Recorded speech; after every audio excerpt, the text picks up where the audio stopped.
It almost sounded like the phone went dead as I waited to be connected to Gary. Boy, it felt like an eternity before the operator came back on and said, "I'm sorry sir, there is no answer. You might try your call again later." There was barely a pause before she said, "Thank you for using AT&T and have a nice day." There was a click and the operator was gone. I couldn't help feeling like she had some kind of attitude.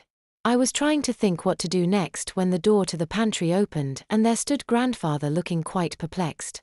"What is the meaning of this? Come out of there, boy." What? He croaked in a frog-like voice. Before I could explain, he asked, "What on earth were you doing running around the house showing off everything God gave you?" He didn't even allow me to answer before almost shouting, "You gave your grandmother an awful fright." What? And grabbing me by my ear, he towed me out of the kitchen, phone still in one hand while my other hand clutched my pants to keep them from falling off. My ear. I shouted, and not thinking, I swatted at his hand with the same hand I was holding the phone with. It worked. He let go of my ear when the phone struck his wrist, but then his other hand came out of nowhere and connected with the right side of my face. I hadn't seen it coming, so it took me totally by surprise, and honestly it didn't hurt nearly as much as the sound of it made it seem. I also didn't cry, I guess because I was so stunned by the slap.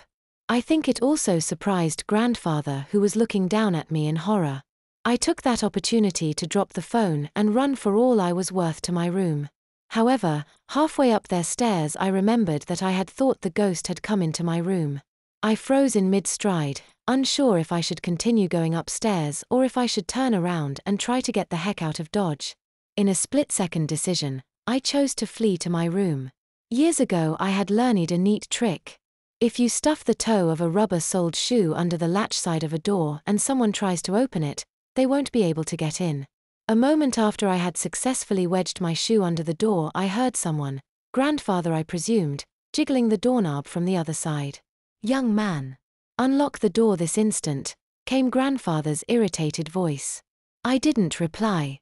Instead, I was trying to think of somewhere to hide in case he managed to muscle the door open and also in case the ghost was still in my bedroom.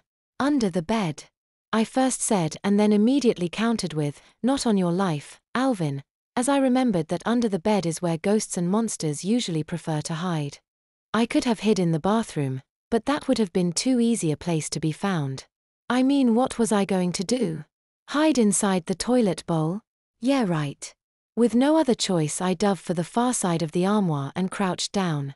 I wasn't really hidden, but it was the best that I could hope for. Grandfather didn't force his way into the room. I also didn't come out when Mom and John came home later and tried to get me to open up.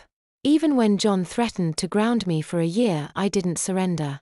After a while I started to feel that it was safe to roam around the room, but I was still scared that the ghost was in my room somewhere.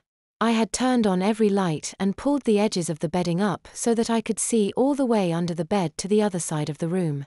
And when the Sandman did his nightly rounds, I didn't even get into that bed, but curled up in the bathtub with a pillow and blanket from off the bed.